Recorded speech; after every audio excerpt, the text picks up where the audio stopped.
So I know you were on the board of education, and education is actually a difficult thing to talk about from the mayor's perspective because right now it's under state control. What's a part of your education platform and your youth platform, so it doesn't just have to be with schools, that can be done by the mayor? Well, I'm on record as saying this. I think that the mayor should have no involvement in the school system at all. That's what you have a school board for. I think in the meantime, I think if I'm elected mayor, I think the symbolism of me being elected mayor is going to make a lot of people come out of the woodworks that are great people that I think will be ready to serve. And one of the things that I'm going to do is I'm going to find 9 people that I can appoint to this advisory board that I think, under normal circumstances, would do a phenomenal job of running the school system.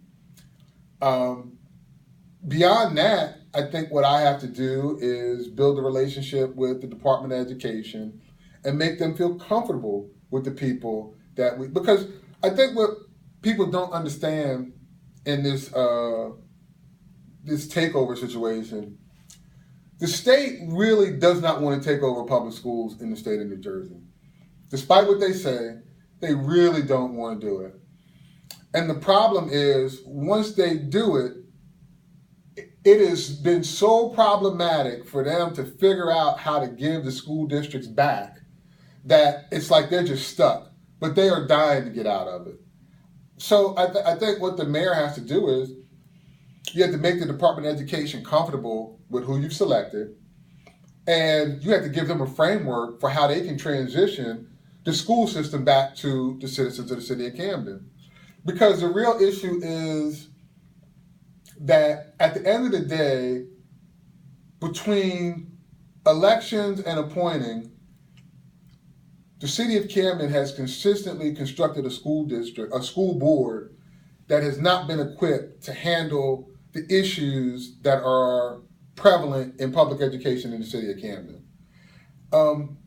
Because I was on the school board, because I understand what these issues are, I know who I think we can put on the board that can address those issues, and then it's just making the other stakeholders comfortable with it. So some of those stakeholders are city residents and just saying, hey, look, I know you don't like that this board is appointed, but we're going to have a public process so you can meet these people and talk to them. And you can talk to me and understand what my concerns were and why I appointed this board in the first place.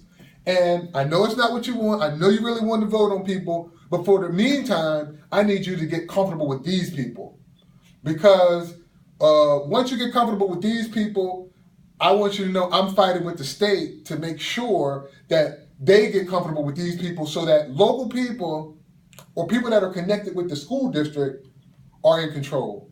Then after that, we can work on putting this back on the ballot.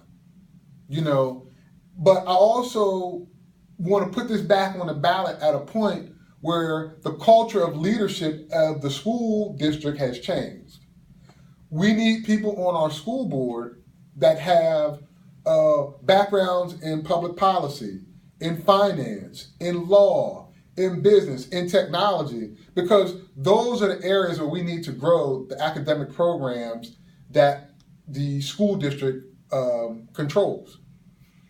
I really think that if you construct the proper school board, I absolutely think that that will address a lot of the issues with the youth and the youth programming, because they're going to understand not only what the youth need, but they're going to understand how to fund it, how to facilitate the resources that it needs. I mean, we have a board that had a ton of great ideas, no perspective or understanding how to keep those ideas going. So we had a great idea at one point. And I'm just saying this as an example. There was a great idea to start a performance arts high school in the city of Camden.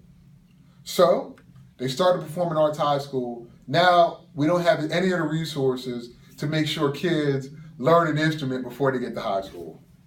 Now how does that happen? So you look at the performing arts high school, probably half of those kids are there have no experience playing an instrument before they even get there.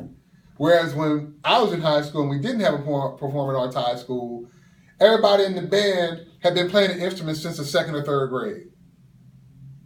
So, I mean, these are the type of things that, you know, when you put the proper board into place, they're going to deal with that. The city's going to have to make resources available for youth programs and things during the summer. But I totally believe in putting the right people in place and holding them accountable.